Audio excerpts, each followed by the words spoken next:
Hello दोस्तों, स्वागत है आप सभी का पॉइंट एजुकेशन यूट्यूब चैनल पर। आज की इस वीडियो में हम बात करने वाले हैं घातांक और कैरडी के बारे में। घातांक से लगभग हर एक प्रतियोगी परीक्षाओं में 1 से 2 नंबर के क्वेश्चन जरूर आते हैं। तो चलिए समझते हैं घातांक होता क्या है।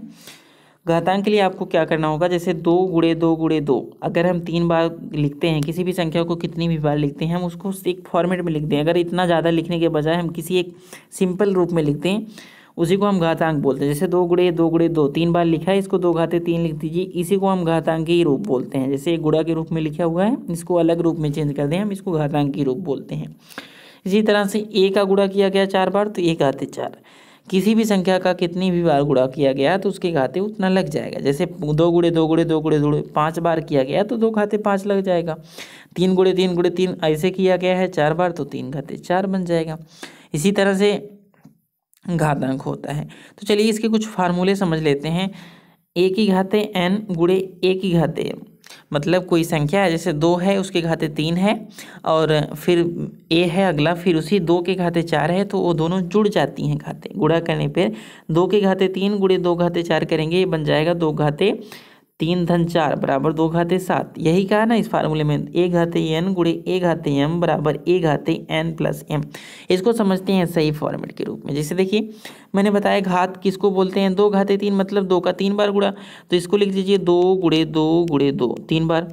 ये 4 बार गुणा मतलब फिर इसको गुणे के रूप में जो गुणा का निशान बीच में लगा उसको लिख दीजिए, फिर 2 गुणे 2 गुणे 4 बार। तो ये टोटल बन तो गया ना 2 के घाते 7, 2 के घाते 7 यहीं से पूरा बनता है। फार्मूला जो है इसी बेसिक से बनता है। ए की घाते n धन ए की घाते m बराबर होता है ए की घाते n धन m। मतलब अगर इस तरह से गुणा है और ये जो इसको हम बोलते हैं, इसको हम आधार बोलते हैं और इसको क्या बोलते हैं, घात बोलते हैं। जो ऊपर लगी होती है उसको घात बोलते हैं और जो नीचे जिस पे लगाई जाती है उसको आधार बोलते हैं। तो आधार अगर सेम है, अगर आधार बराबर, तो घातें क्या होती हैं, जुड़ जाती हैं गुणा करने पर। तो यहाँ से 2 के घाते 7 आ जाएगा। इसी तरह से अगला है a की घाते n भागे a की घाते m करेंगे अगर, तो ये भाग करने पर घातें क्या होती हैं, घट जाती हैं। तो a की घाते n माइनस m हो गया।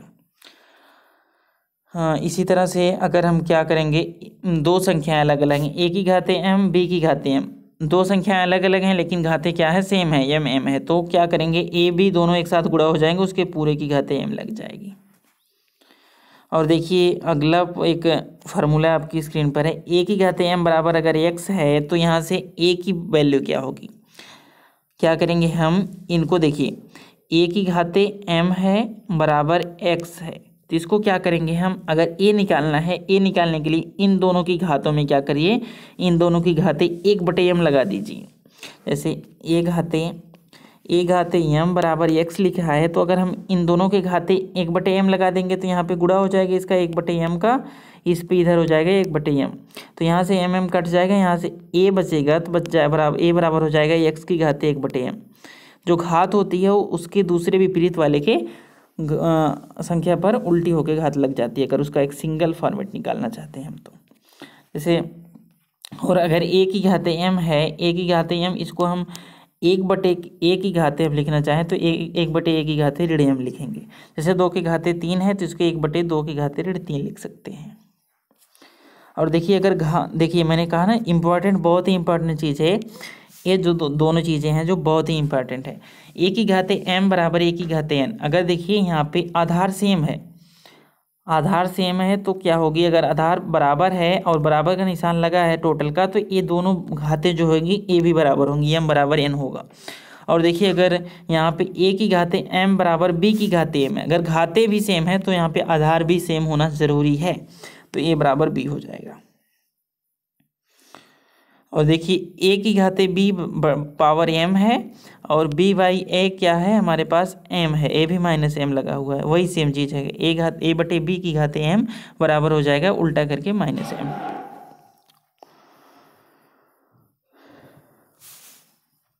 इसमें चलिए इस रूल्स पढ़ लिए, आगे हम पढ़ते हैं क्वेश्चंस की तरफ।